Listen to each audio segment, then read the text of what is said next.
రాజకీయ నాయకులు మాట్లాడే భాషపై శాసనమండలి చైర్మన్ గుత్తా సుఖేందర్ రెడ్డి అసహనం వ్యక్తం చేశారు.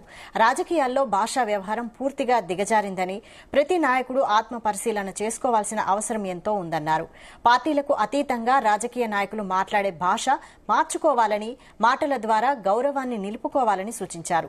నాయకులు మాట్లాడే భాష వింటున్న ప్రజలు చీదరించుకుంటున్నారని, ఇప్పటికైనా నాయకులు భాష మార్చుకోవాలని గుత్తా సుఖేందర్ రెడ్డి పేర్కొన్నారు.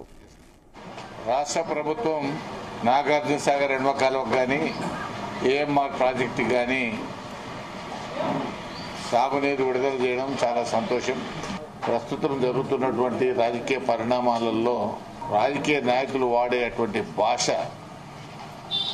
చాలా ఘోరంగా ఉంది. అద్దం తప్పి భవిష్యత్ తరాలకు ఏ రకమైన మెసేజ్ ఇస్తున్నామో ఒకసారి ఆత్మవిమర్శ చేసుకోవాలి. అది ప్రతిపక్షం కావచ్చు, అధికార పక్షం కావచ్చు, ఎవరైనా సరే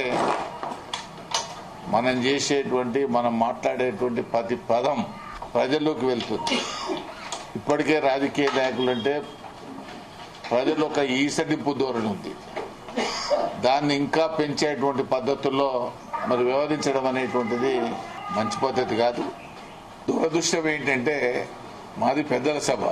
పెద్దల సభలో గౌరవ సభ్యులు హుందాగా ప్రవర్తించాల్సినటువంటి బాధ్యత, కానీ దానికి భిన్నంగా ప్రవర్తించడం అనేది నా మనసుకు బాధ కలిగిస్తుంది. కాబట్టి చట్ట పరిధిలో ఎవరు ఏమి చేసినా సభలో జరిగితే